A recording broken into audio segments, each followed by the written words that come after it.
Welcome to the Working Mama Podcast, a show that provides real-world tips, tricks, and advice to all working mamas on how they can have a career, family, and hopefully one day break the glass ceiling. Hey Mama, welcome back to another episode of the Working Mama Podcast. Have you ever doubted yourself? Have you ever questioned if you can be a mum, have a career, go for that job? I'm guessing that you have, because, we all experience guilt. We all experience mindset blocks and challenges. So on today's podcast, I speak with a mindset coach. I speak with AJ, who is a mindset coach and also a business therapist who specializes in helping service-based business owners to show up authentically and grow a business and life they love by overcoming the mindset blocks that hold them back. She is best known for helping her clients to upgrade their mindset and grow their business using coaching and rapid transformation therapy to uncover the reasons behind their blocks rather than just addressing the symptoms. We go into so much during this, and so get a pen, paper, or listen to this. Definitely when you've got just yourself around and not too many distractions, because it is quite a full-on episode, but it's also really good. I'm sure I've thought about this episode a number of weeks after I've recorded in terms of what has been the influences, why am I doing this, and a lot of questions around it. So definitely as well, reach out to AJ if you're interested in more. And through this episode as well is brought to you by the Working Mama Village, a community and network to support working mums in managing the juggle with masterclasses, monthly expert talks, community resources, you name it. So jump on over, check out the Working Mama Village. So if you want to go deeper on these kind of topics, we've got masterclasses in the community there to support you. So without waiting any longer, let's get into it. Welcome, AJ. Welcome to the Working Mama Podcast. How's your day going so far?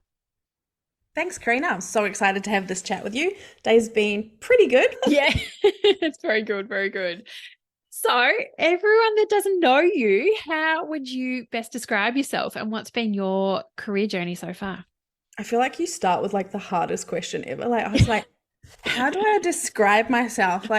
Literally the way I described myself earlier today was I'm really hard to categorize. Yeah. Because all those personality tests like Enneagrams and Myers-Briggs and all the things, I'm always really close to multiple categories, which is quite uncommon apparently. So yeah, I always think that's funny. How else would I describe myself? I am from New Zealand, if you can't hear the accent. And I've lived in Australia for over 10 years. And so I just say I get to have two homes and love both of them. I'm a mindset coach. I'm a rapid transformation hypnotherapist. So yes, I spend a lot of time hypnotizing people, which is fun. And I am really, really passionate about helping people to understand how their mind works, which I'm sure we'll dive into. But yeah, I think really we just don't get taught some of the stuff that's really crucial to how we experience life. So yeah, that's a topic I could talk about for hours and have been known to. Yeah, I completely understand. And look, mindset I think is so important, and often the way we look at things as mums. And I've even just consciously this week gone, why am I thinking that, or why am I feeling it? And I realized it's because of the mindset that we have. And just sometimes just by switching it, and you're just consciously switching it, it's amazing how it can change your mood. So why don't we just start off? Why is mindset sometimes our biggest strength, but also conversely our biggest, weakness?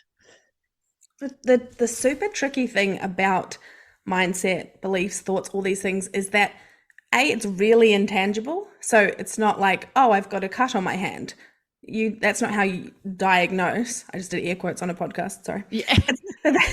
Not super helpful, but that's not how you tell if you're, how's your mindset kind of thing. So the thing that's with beliefs and thoughts and feelings and emotions and all those things, it has such a huge impact on our day, and on our actions. And that's the biggest thing, that our beliefs they live in our subconscious mind, and they determine our thoughts, which then determine how you feel, and how you feel impacts the actions you take or don't take. So we have all of this conditioning, all of this, like, it's like a blueprint, your beliefs, but it lives in our subconscious. So like you were saying, oh, consciously you were going, oh, why am I thinking this? Why am I feeling that? And that's magic that you can do that. That's amazing.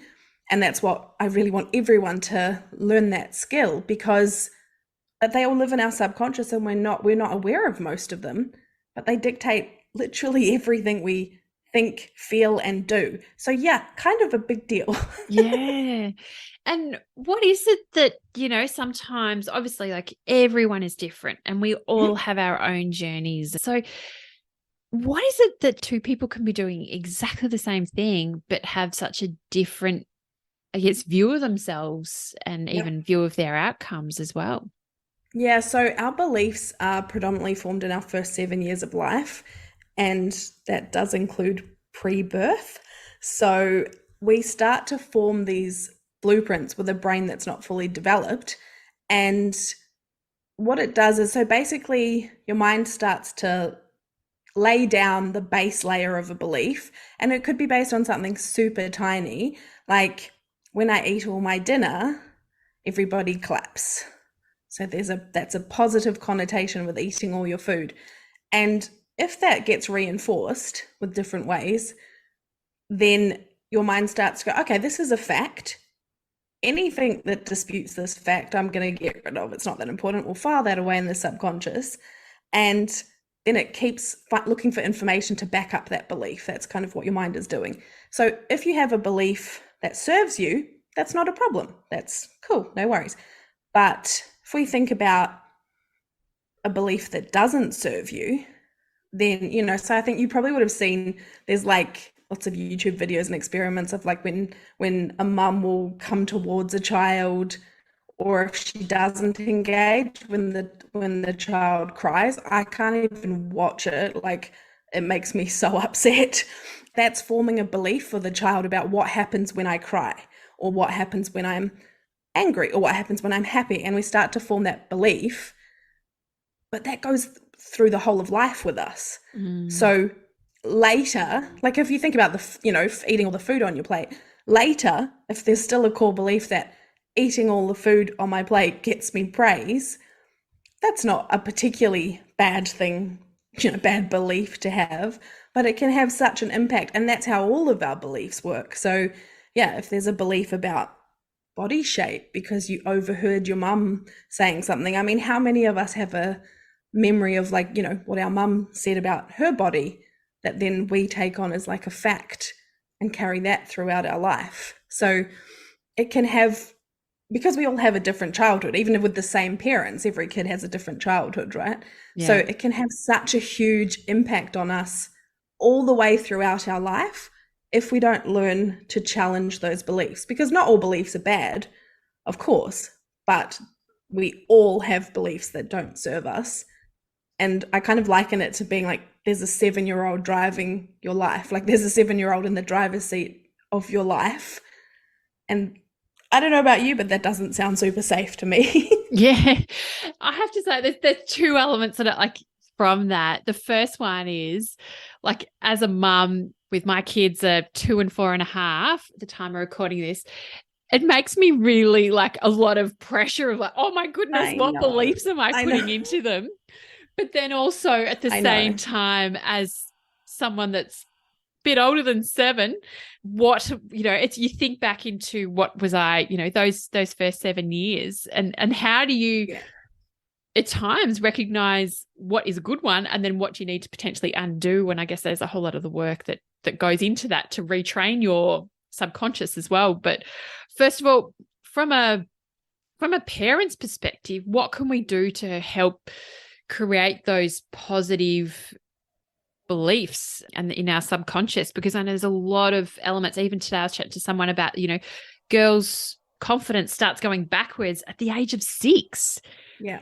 Partly because of some of those messages that are out there in society and on magazines, that she was explaining that, girls' magazines are all still about body image and being a good person, so to speak, where boys ones is about career and very, you can have everything. So the messages they're getting at such a young age. But if we're wanting to change some of that across society, for the better good, what can we do as parents to try and change the tide a bit?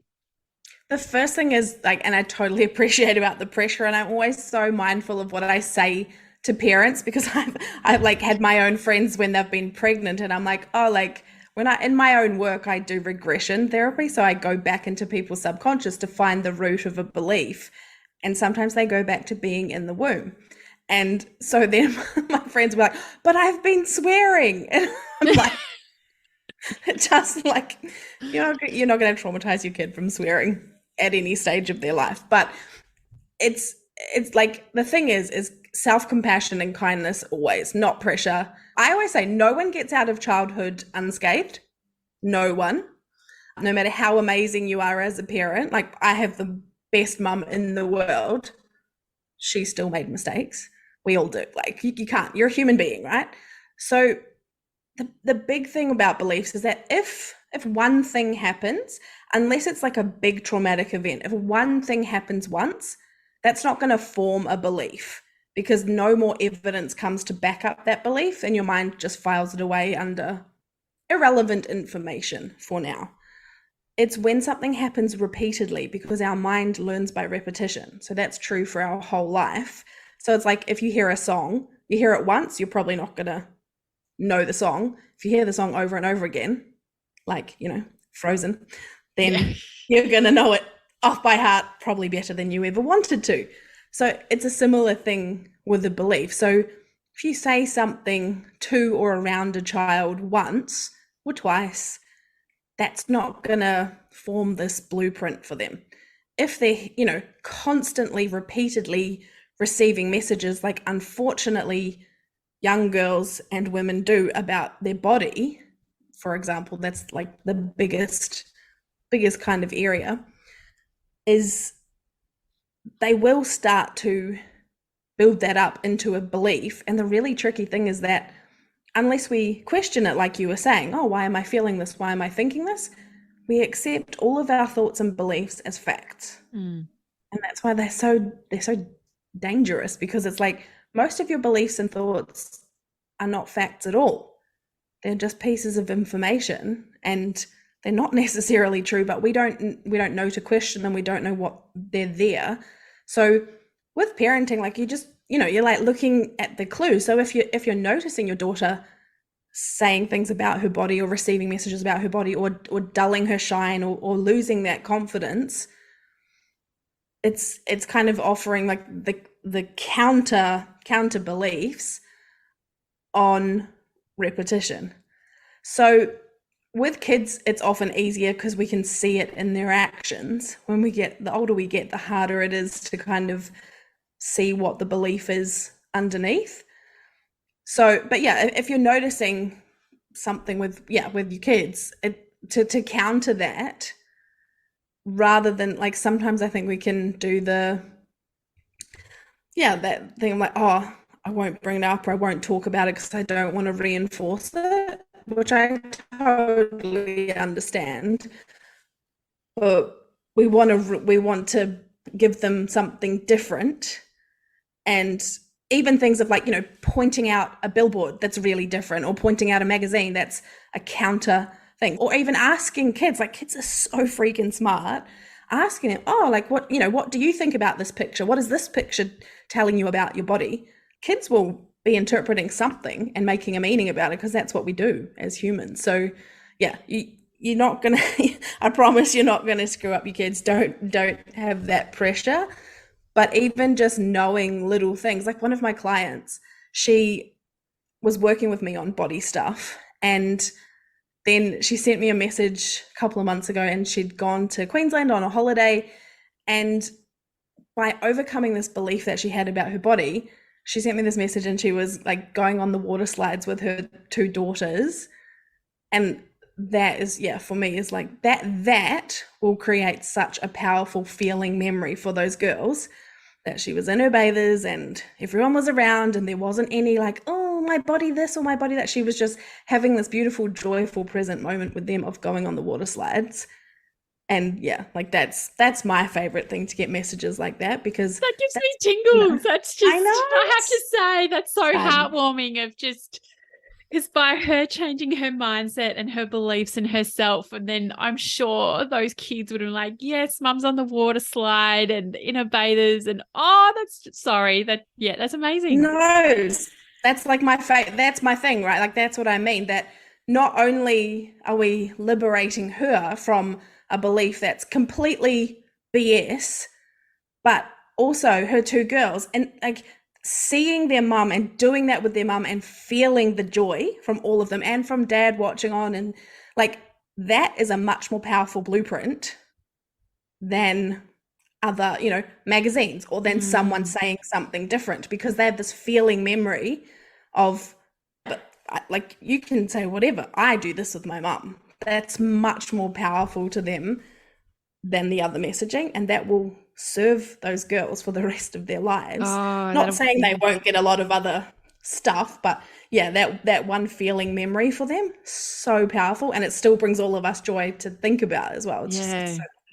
And I guess as you can completely resonate with that, because even over summer at one point I was like, with my kids, I was like, oh, I don't want to wear this, and I was like, but I was like, the next time I went to the beach, I was like, no, I'm slightly changing my bikini. It was also going to be cold, but I was like, no, I need to be there, active. Just talk me through even in that situation. So even as working mums, because we get, put into like good enough, and we, even in those situations are lacking probably at times confidence. Mm-hmm. And obviously that's a belief of how we see ourselves.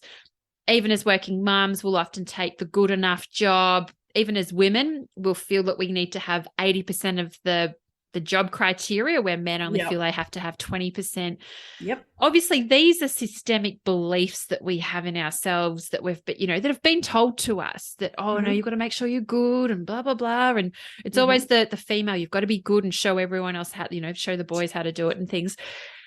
Yep. What can we do? And what are some hints and tips that very holistically that you use to even be aware that this is a conscious, like subconscious, because sometimes we're not even aware of that it's there. And absolutely, how can we manage and work through it so we can be the mum that's on the water slide with our kids? So like you said, the absolute first step of anything, any transformation of anything, is always awareness. And I don't say that lightly, because you're not supposed to know all the information in your subconscious. You physically couldn't. It's far too much information. But when you go to do something, and it's usually something that feels a little bit scary, like going for a promotion or applying for a job, there's a huge amount of power in pausing and see if you can hear the stories coming up. So, I really want to apply for, no, I couldn't possibly do that job. I don't have this degree. Or see if you can. And you often won't necessarily get to that really core belief, because the core belief for a lot of us, like, this shocked me so much when I started my work, was almost all of my sessions came back to self-worth, which makes me equal parts devastated and furious. And it's very hard to, again, like, walk around like, I just don't feel super worthy today. Like, we don't do that. That's not a thing. But you will get some version of a story, some kind of, you're not experienced enough, you're not qualified enough, you won't be able to juggle that with the kids. Oh, they're going to give it to so-and-so. Like, there's always stories. And so even, to see if you can take 30 seconds, which I know mums are time poor, but if you can, and just check the stories. So there's the awareness piece. And then what you want to do is, when you can hear the story, and it does take some practice, but the good thing is the more you do this, the easier and more automatic it gets, is to ask yourself, is that true? So if you get a story of, I couldn't do that job, I'm not qualified. Like, if we go with that, for example, is that true? Like, think about the actual, like, what you can know of the job. Is it true that you know for sure, like, you could not do that job? Because you're obviously looking at it for a reason. And most of the time, if you're, it's a really serious job you're considering applying, most of the time, if you say, is that true? First answer your mind will probably insist on is yes. So ask again, is that true, really true? And then, how do I know?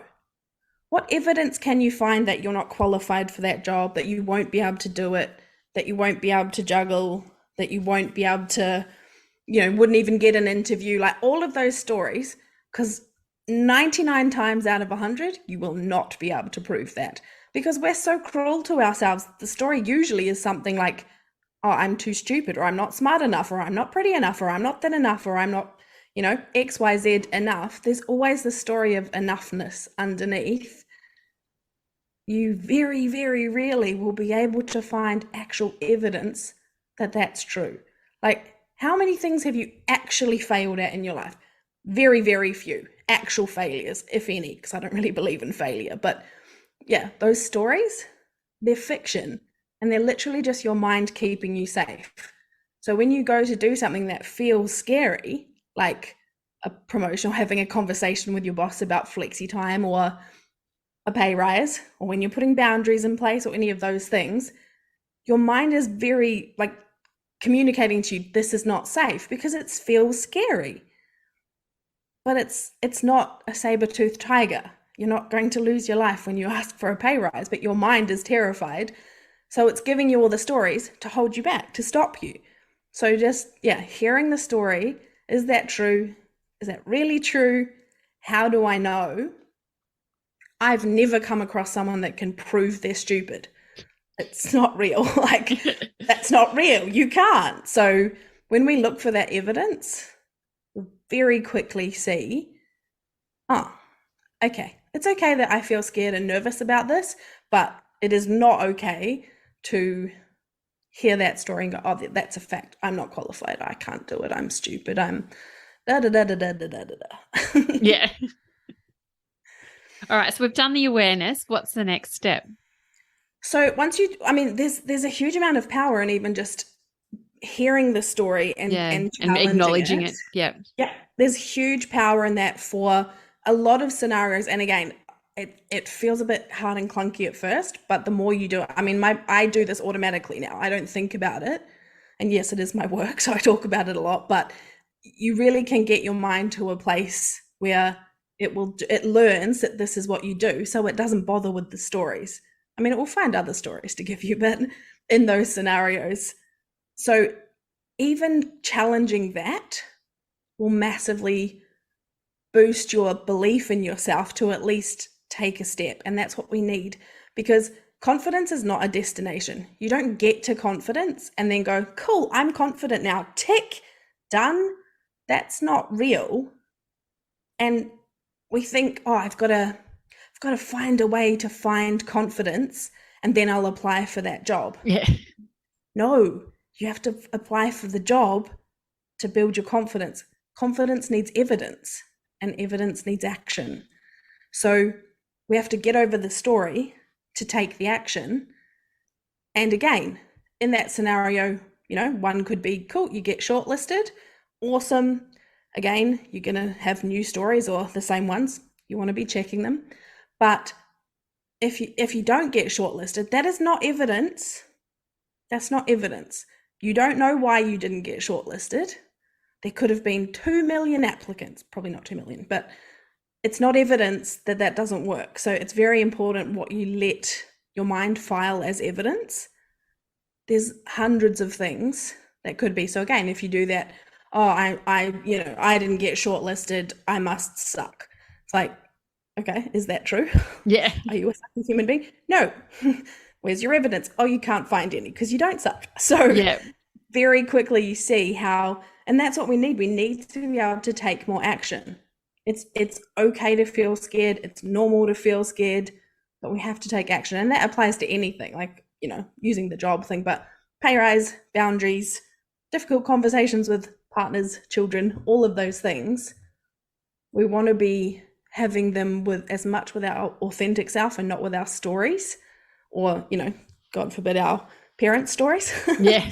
I have to say, the most, if I'm going to get something done, I'm like, don't overthink it, just do. And that's often I've had best results of when I'm just like, oh, I've got an idea, just start going for it within reason. Yep. but not actually Yes. overthinking it. And that was even like starting this podcast. I was like, oh, I said to my husband, well, I might start a podcast. And he's like, okay, here you go. Another random idea from Garina, but he's like, okay, go for it. And I was kind of like just deep dived and did it. If I'd overthought about it, overanalyze it, I'd probably still here 3.5 years later, still thinking about it. But sometimes it's just like the Nike saying, just do it. Yeah, and it's and there's another one. It's such a cliche, but I really love it. Is that feel the fear and do it anyway? And I'm not saying that that's an easy thing to do, but you don't need to overcome fear. That's not a real thing either. Like, it's okay to feel the fear. Don't let it be the full stop. Like, it's totally normal. In fact, I'd be very concerned about you if you weren't fearful of doing things that feel big or stretchy or scary. Like, that would be strange. And I've seen behind the scenes of many a successful entrepreneur, and trust me, they all feel it. They all feel that fear, but it's the ones that can, okay, take the fear along for the road trip, but don't let them drive. We need to be okay with feeling that fear, as much as we can, and be kind to ourselves as well. So we've told ourselves the stories and recognized, no, we're not going to listen to that fear, and fear is not going to be the full stop. Mm-hmm. What can we then do to flip the mindset? So of actually like consciously changing those stories. So rather than going, oh no, I don't have most of the skills. Okay, yes, I do. Yep. And here's the evidence. Mm-hmm. What then can we do to, I guess, reprogram it? And even if we catch ourselves and then going, no, stories, be quiet, but I'm going to flip it, or I'm going to do something to try and change our mindset. So it's going from that fear then instead growing in that confidence. So that will do it. That's the thing. So people change at different rates, but the stages, so you want to change your belief by having the awareness and the acceptance. So that is like, okay, here's my story. Okay, I get that that's a story and it's not true. It's just a story. And from there, you want to upgrade it. So that's what you do by going, okay, I'm telling myself a story that I'm not good enough. Okay, story, going to put you on pause. See you there. Be quiet. Going to apply anyway. And you'll do one of two things. So it depends on the scenario. And again, it's about having that consciousness of whatever the outcome of, if it's a job application, if it's a difficult conversation, if it's a pay rise, whatever it is, the outcome is not the success, right? You've got to determine success in a multitude of ways. And by applying for the job, you're building a different story. So each little piece that you do that's a contradiction to your story will start to create a new, I won't be too technical, but it starts to create a new neural pathway in your brain.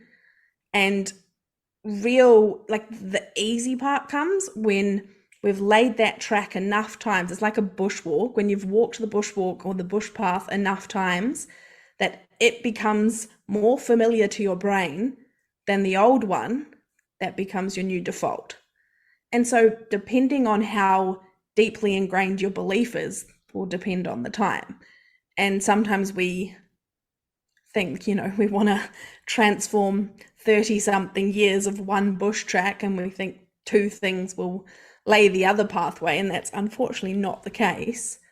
So it's having the mindfulness of the awareness of the stories. And once you do, and you start to do something to challenge it, and it's like you make the job application, that's a massive win. If you looked at a job and your immediate reaction was, oh no, I'm not qualified, and you applied anyway, that's amazing. That's an awesome piece of evidence for your evidence file. Maybe you'll get an interview. That's another piece of evidence. So be selective in what you're using as evidence and to challenge the stories. And the great thing is that, we're using the job application as an example, but that will continue to be used as evidence in other areas.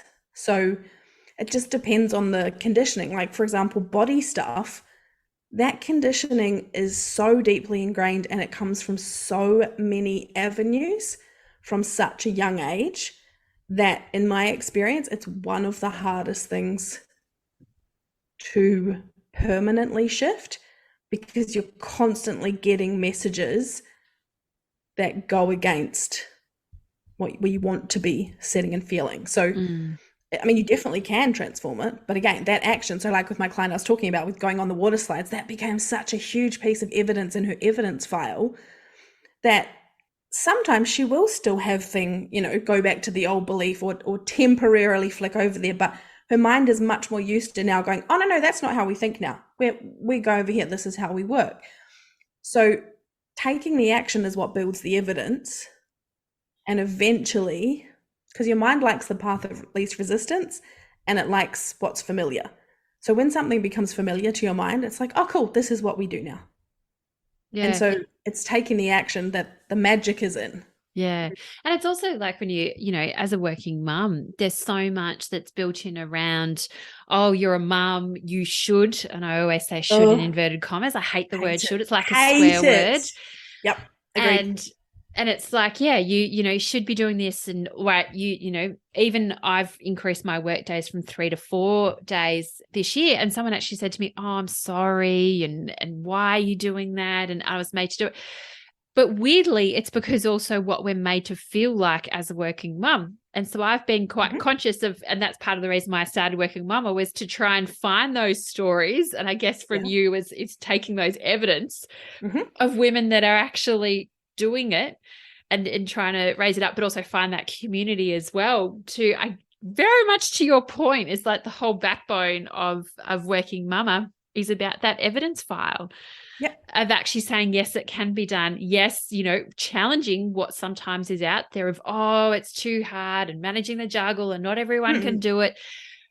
And that's what I'm very much about, is like, no, let's challenge it. Even the mental load at home, let's challenge it. If it's not working, everything. Challenge everything. Because again, like this comes up a lot where you could look at someone or someone saying to you like, oh, it's going to be so hard. Oh God, aren't you going to miss adult conversation or whatever? That is their conditioning. Like drop your force field and bounce it back to them. Challenge everything. You don't have to challenge it out loud to them.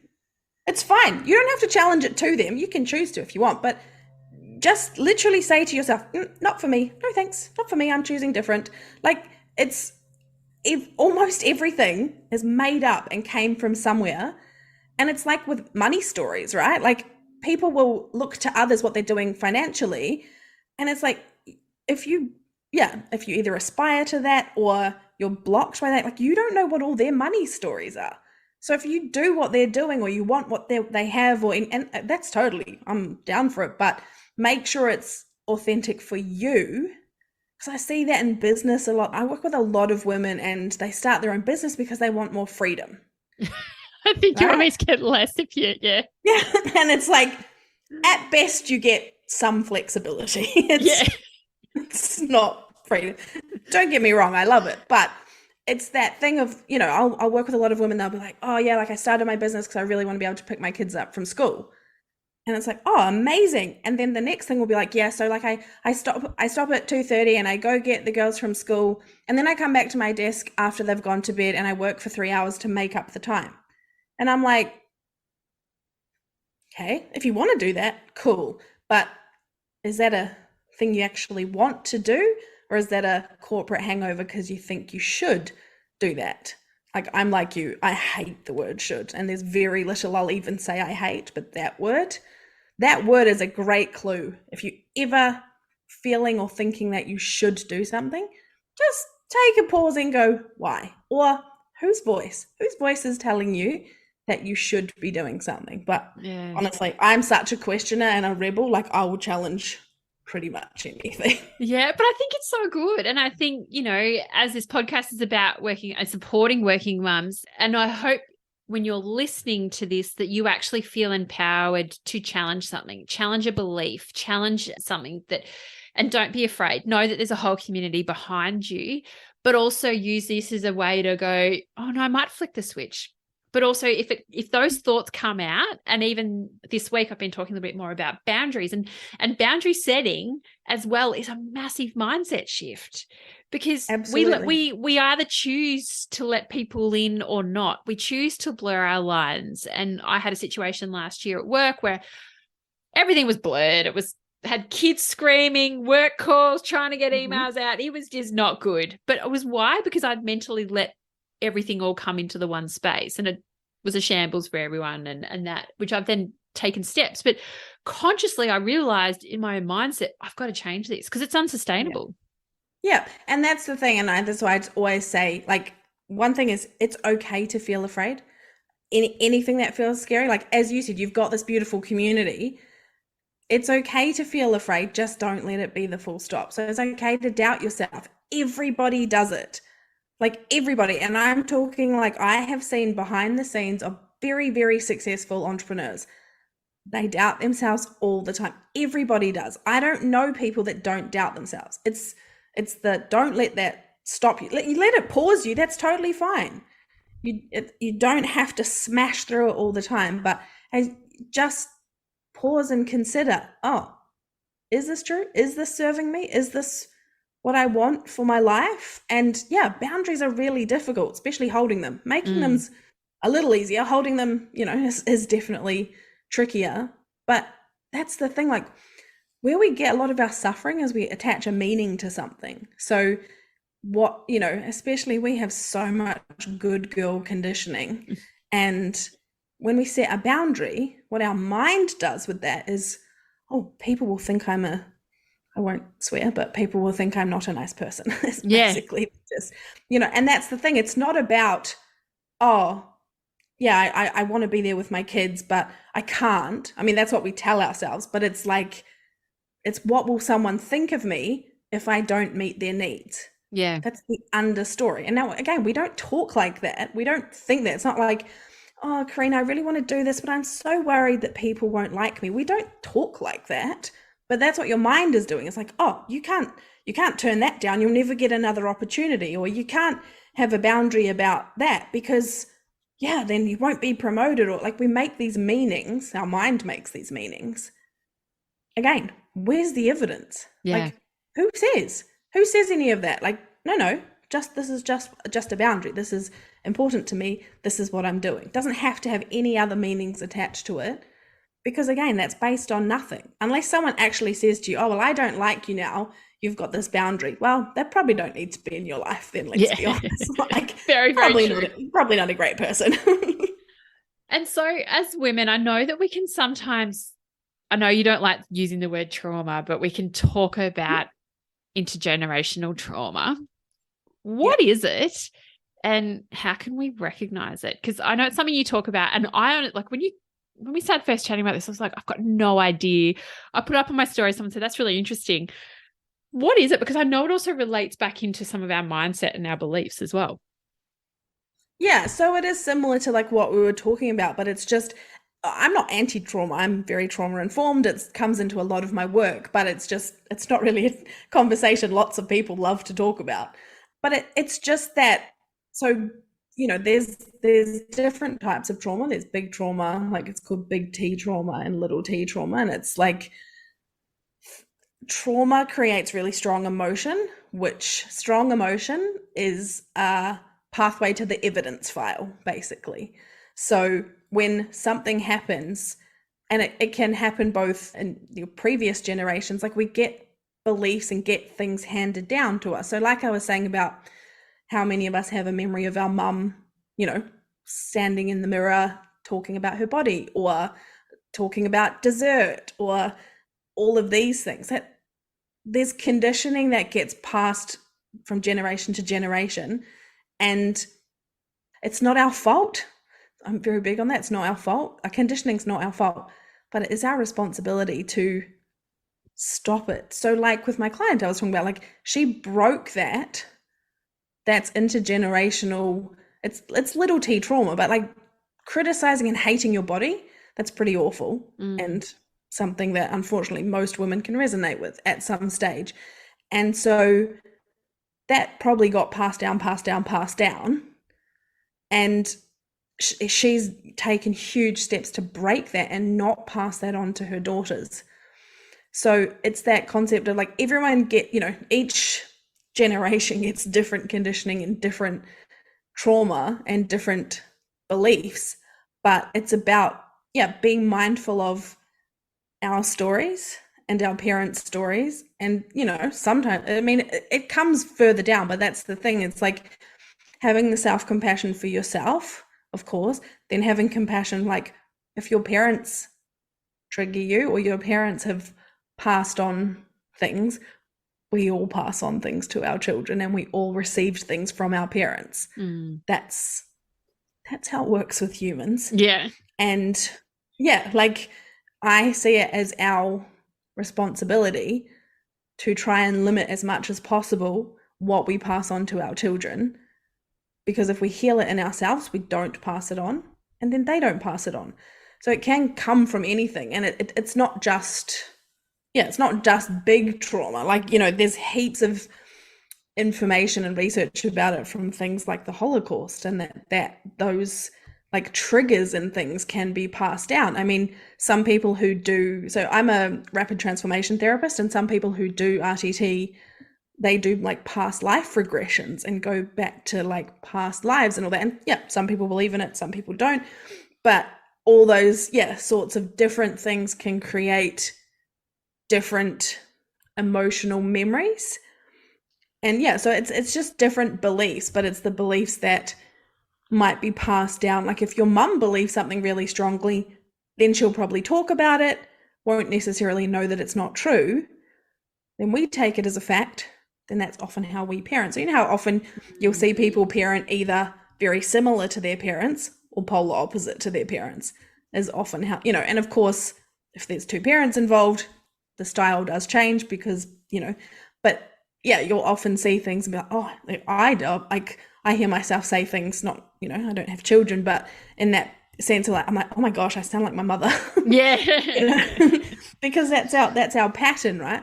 So I think, it's really about when the stuff feels hard, the challenging, the thoughts and the stories, to know that that's a pretty epic parenting win if you can transform something and choose not to pass it on, to the next generation, with the self-compassion of knowing you'll definitely pass some things on. It's just how life works. You got to accept it, that it's going to be Absolutely. something, and it's just being, I guess, conscious. And I guess it's that awareness as well about the impacts and the stories and things like that. So it's also probably even, chatting with your partner about it. It sometimes can be a hard conversation. And I know that I definitely have some hard conversations. My husband was parented slightly different to me. He was probably a bit more disciplined than when I was. And so he gets triggered by some things a lot quicker than what I do, and just trying to be conscious around some activities and that. And so, but because I'm very conscious, I'm like, no, I don't want that to then pass on and that, but it's really at times, sometimes emotionally draining as well. Yep. It really is. You've got to hold on to it and just know that you're not alone, but it's okay. And you're going to be okay. And you don't have to do it all the time.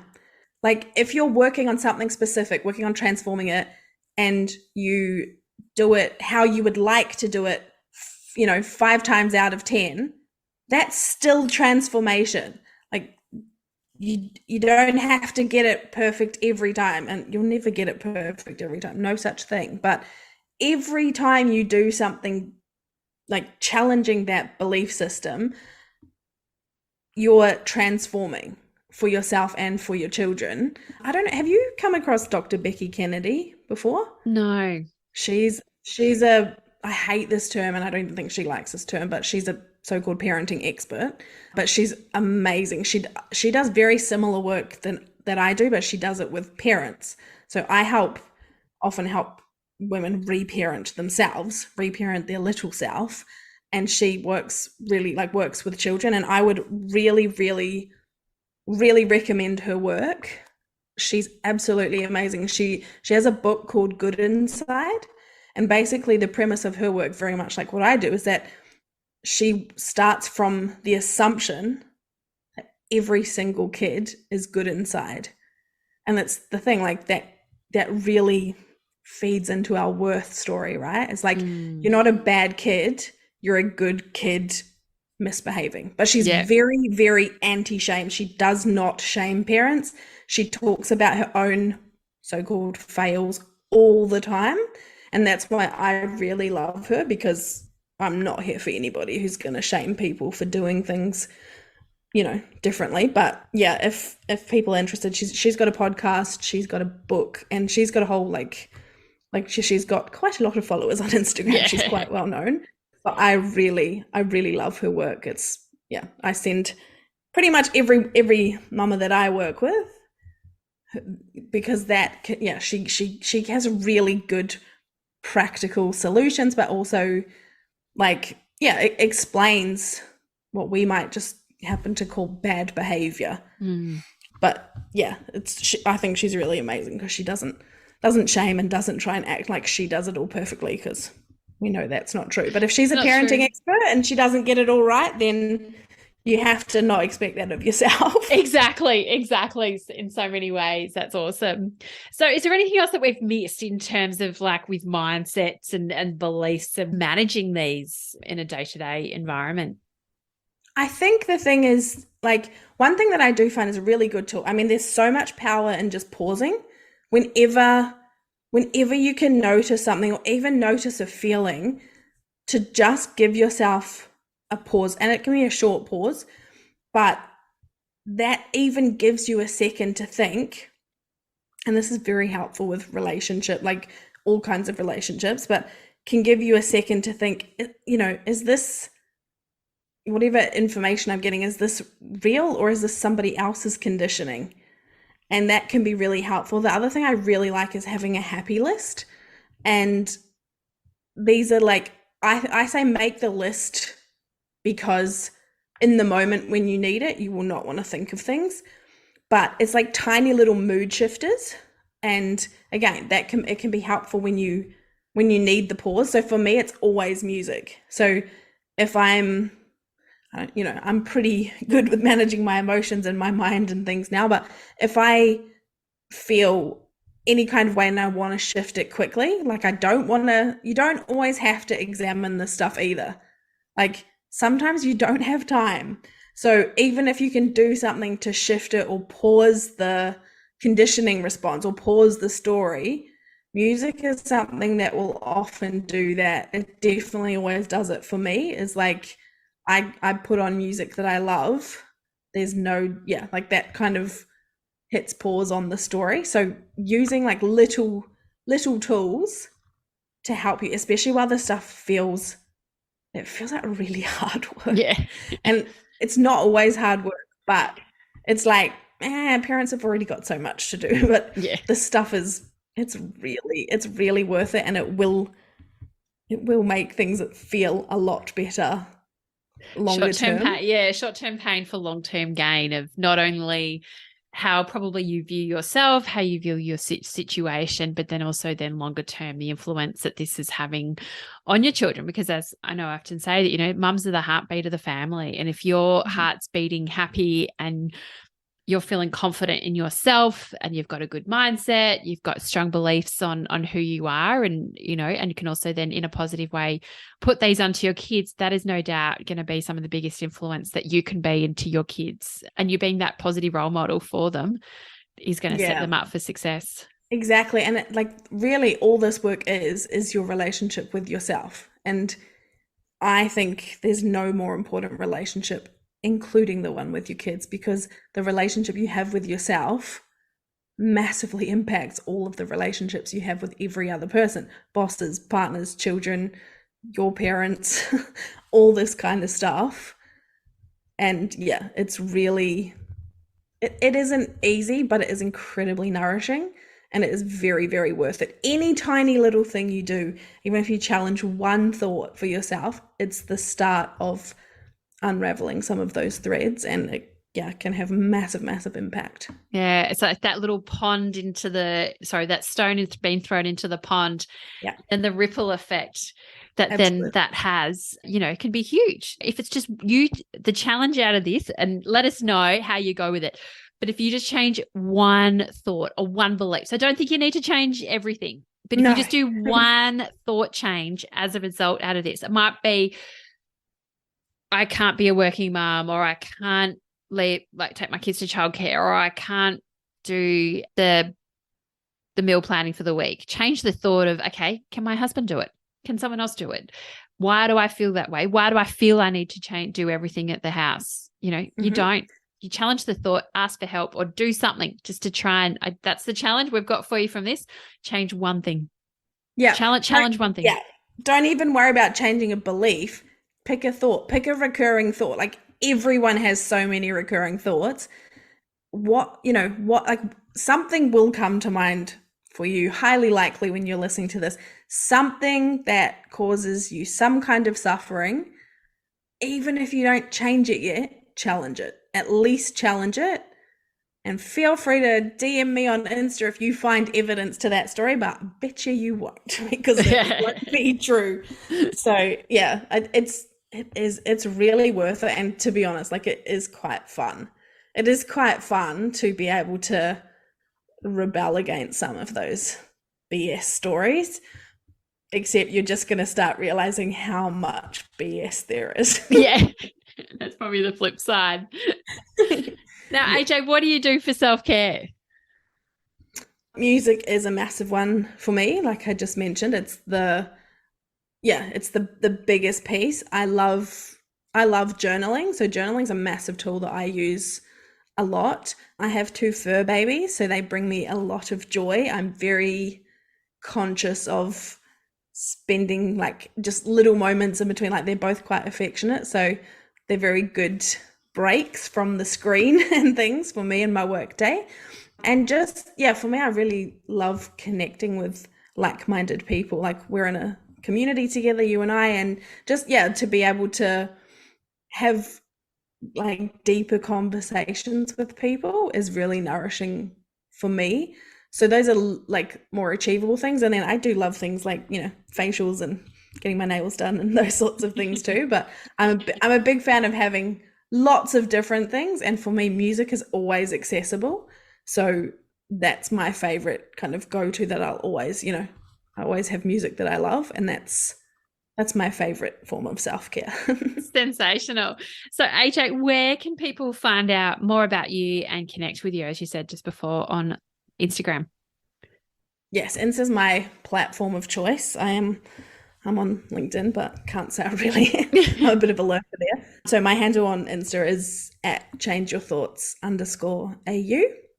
And you'll usually come up pretty quickly, so probably find me. But like that's my platform of choice, and I am very, very happy to answer any questions about this. If it's, I know I probably did throw quite a lot of information at you just then, but if you can't tell, this is probably my favorite subject to talk about, and I could do it all day long. So if anyone does have any questions or does want to tell me about their thoughts and beliefs that they're challenging, I'm always very happy to hear that.